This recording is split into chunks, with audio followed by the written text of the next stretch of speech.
I was going back and forth on this, like literally comparing tracks on this remastered version of Moonlight Feels Right. And I love comparing and like what are the subtleties, what are the differences of the original version that went out and now this remastered one. So first off, why did you decide to remaster the original files? The files, I shouldn't say that. I mean, the original tape tracks from the mid 70s this year.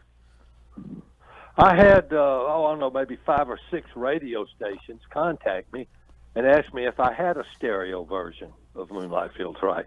Well, the first 5,000 copies that came out, the record company, were in mono. And then they released, after that, they released them as, they were stereo, but just barely so. So I went in the studio because some stations had asked for, a true stereo by today's standards. And I took the original 16-track multi-track. And then we added another track, which was the original mono mix. And then we mixed in mono the 16 multi-track, so we couldn't tell the difference in it if we played it and the original mono.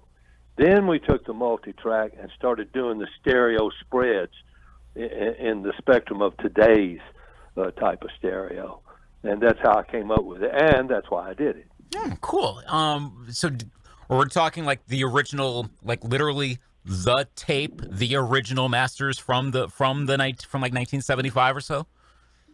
That is correct. Oh wow, that's cool. I was listening for the subtleties, especially what's different back and forth, and my takeaway was smoother sound, especially on the drums.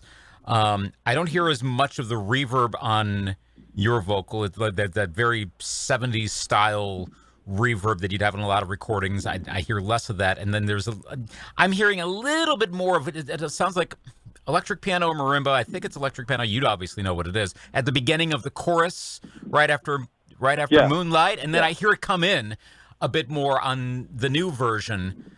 Those are the most of the ones. What was kind of your drive for it, like that, or any of those other things to go, okay, let's do this, let's do this, let's do this?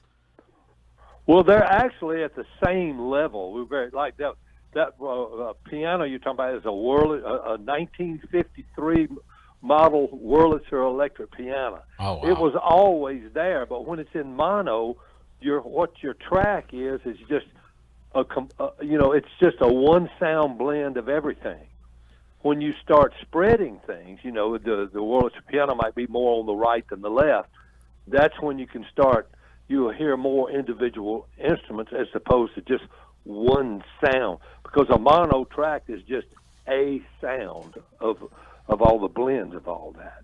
Mm-hmm. That, like I noted on the reverb, changing some, and now your voice sounds more, I guess, pure. It sounds more upfront. It doesn't sound.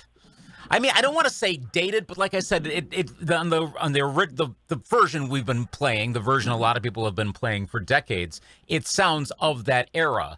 Was that? I mean, again, you didn't want it to change the track. You wanted to make it sound remastered. You wanted it to sound, exactly. higher quality. Yeah. Was that? Well, is that one the of those, reverb? Yeah.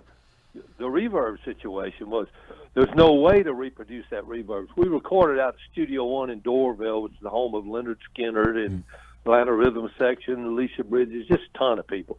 And the way you did reverb there, they had a concrete building out back, and so they would pipe the vocal track into that concrete building and then come back to you. So you had a generation lost of quality, but that was the era, that was that type of reverb. There's no way you can reproduce that today unless you had the right concrete building. Right, yeah. Is that studio, I've heard of that studio before. Is that building still there? Building is, but the studio shut down about the mid-90s, I think. Okay. Interesting. So yeah, it sounds again, when at the first time I listened to it, I went, wow, this sounds so much more contemporary, but again, just in a quality sense, not in obviously the instrumentation. Like, did you accomplish what you wanted to orally? Orally speaking, did you get to the level of sound fidelity that you wanted when you went in to do this? I think we did. I mean, we spent literally about 100 hours doing it, and then I because some of the stations had asked for it, I started sending it out to stations, and I mean, it's just unbelievable the response that I've gotten from that. I've literally just hundreds and hundreds and hundreds of them. A lot of them even asked me for the WAV file instead of an MP3. Yeah, I know there are a lot. A lot will ask for, like, even our engineers here in our building, they tend to prefer waves over MP3s, and I know some, like, at least one of our engineers has like hawk ears. He will be able to tell if something's on Spotify or CD or whatever. Like, he picks up on this. I'm like, how do you hear that? But some of them I know are very particular about that, and understandably so. But it's still, even the MP3 version sounds really good. We're going to be playing that for sure. With this new version of that, that's definitely going to be played because Moonlight Feels Right is part of our regular rotation on the station. Anyway, so well, thank you. Thank you. You're welcome, and it's definitely going to be played going forward. Are you pondering, or have you already started to work on any of the other songs from that album? Yeah, I did quite a few of them there. They're out on my website, which is moonlightfeelsright.com, and I did an album of them called The Lost Masters. And those are, but I didn't do them to the depth that I did with Moonlight Feels Right. Would you consider doing another one to that degree, or is it this, because this is obviously the big super smash hit? Is this one going to be like the one that gets the full treatment? No, I'm going to do several other the singles that charted. Everybody Be Dancing was the only other one that made the top 40, but I had several that went to like number 43. You know, so there's like 5 singles that I'll probably give it the full treatment. Cool. And the same with the Corona song as well. Yeah. Cool. Let Me Be was that one. Yep. Very good. That'll be good to hear when those come out. But you've also got new music.